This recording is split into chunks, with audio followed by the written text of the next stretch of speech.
Hello students, इस video में मैं आपको एक डिक्टेशन दे रहा हूं जो कि एक्सट्रैक्ट है सुप्रीम कोर्ट जजमेंट का, जो कि टाइटल्ड है Dhani Ram and others versus Shiv Singh.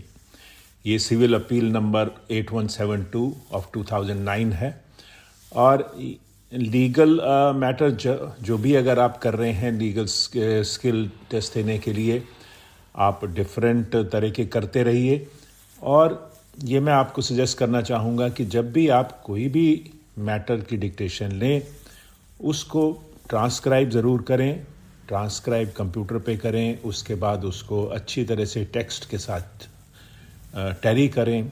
जो भी मिस्टेक्स आती हैं उनको मार्क करें और उन पर आप काम करें। काम इन द सेंस आपको उनकी आउटलाइंस अगर नहीं आती, ओमिशंस हो गई हैं तो ओमिशंस देखिए किस तरह से हुई हैं, क्यों हुई हैं। क्या आप वर्ड को नहीं समझ पाए, या आपके पास आउटलाइन नहीं थी, या आपको मीनिंग नहीं पता। ये सभी चीज़ें इंपॉर्टेंट होती हैं। एक पैसेज को जब आप लेते हैं ट्रांसक्रिप्शन का, उसको अच्छी तरह से देखिए किस तरह की मिस्टेक्स हैं, और उन मिस्टेक को आप अच्छी तरह आउटलाइन अपनी प्रैक्टिस कीजिए। ओमिशंस हैं तो उसका भी रीज़न देखिए, और उसके बाद उसको रीराइट ज़रूर करिए। अगर आप रीराइट नहीं करेंगे तो हमेशा आप एक इनकम्प्लीट काम करेंगे। कंप्लीट काम तब होता है जब उसमें जो भी हमें दिक्कत आई है उस पर हम काम करें और उसको फिर लिखें। और इसके अलावा मैं कहूँगा आप एक रजिस्टर बना लें जिसमें आप ऐसे लीगल वर्ड जो भी आपको डिक्टेशन में आते रहते हैं उसमें लिखिए, उनके आउटलाइन लिखिए, उनके मीनिंग लिखिए। क्योंकि मीनिंग आना भी ज़रूरी है इन द सेंस कि आपको पता लगे कि कभी अगर आप नहीं लिख पाए किसी रीज़न से, तो आपको पता लगे ये वर्ड यहाँ पर आ सकता है। तो ये आप रेगुलरली ये आपको ये चीज़ें करनी हैं, और जितना आप करेंगे देखिए आपका लीगल डिक्टेशंस में आपका कॉन्फिडेंस बढ़ जाएगा। और ये एक प्रोसेस है जिसको हम लगातार करते रहते हैं और अपने आप को इम्प्रूव करते रहते हैं। इसका लिंक जो है टेक्स्ट का मैं डिस्क्रिप्शन में आपको दे दूंगा, वहाँ से आप देख सकते हैं। तो अब मैं डिक्टेशन शुरू करता हूँ। For dictation of an extract from the supreme court judgment, 5 seconds to go.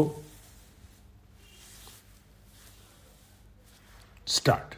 It is well settled that mere registration would not sanctify a document by attaching to it an irrefutable presumption of genuineness. The observations of this court in Purnima and another versus Kumar Narayan and another, which were referred to by the Himachal Pradesh High Court, are of guidance in this regard and are worthy of extraction. These observations read as under. There is no doubt that if a will has been registered, that is a circumstance which may, having regard to the circumstances, prove its genuineness.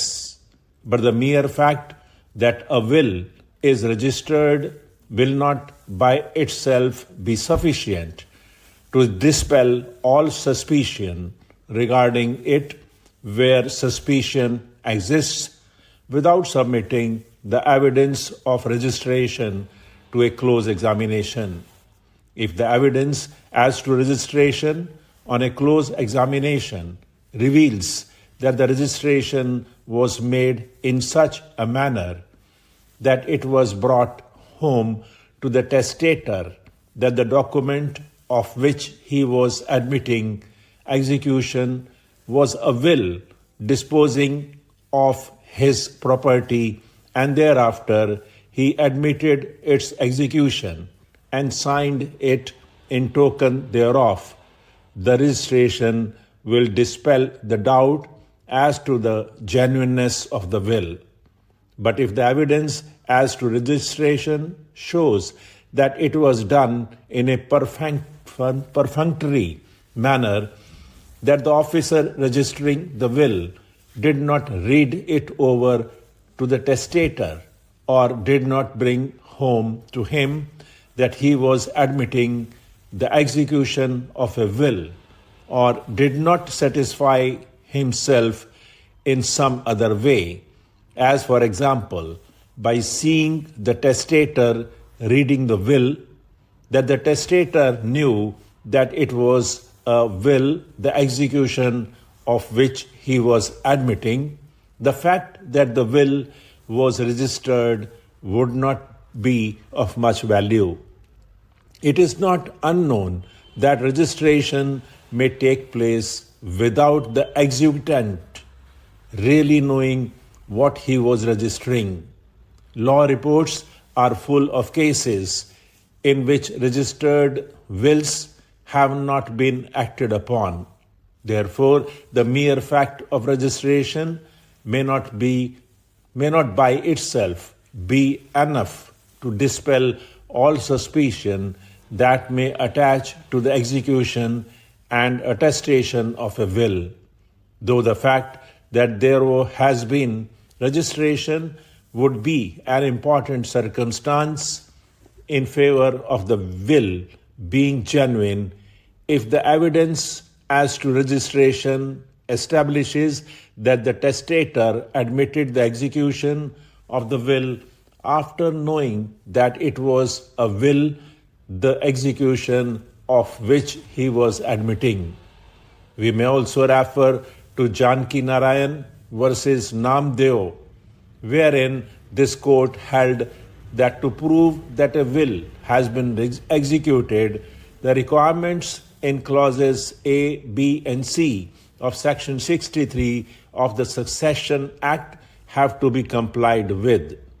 It was pointed out that the most important point is that the will has to be attested by two or more witnesses, and each of these witnesses must have seen the testator sign or affix his mark to the will, or must have seen some other person sign the will in the presence of and by the direction of the testator, or must have received from the testator a personal acknowledgement of his signature or mark, or of the signature or mark of such other person, and each of the witnesses has to sign the will in the presence of the testator. It was further held that a person propounding a will has got to prove that the will was duly and validly executed, and that cannot be done by simply proving that the signature on the will was that of the testator, as the propounder must also prove that the attestations were made properly as required by Section 63C of the Succession Act. These observations were affirmed and quoted with approval by this court in its later judgment in Lalita Ben versus Jamna Das Kataria and others. Full stop.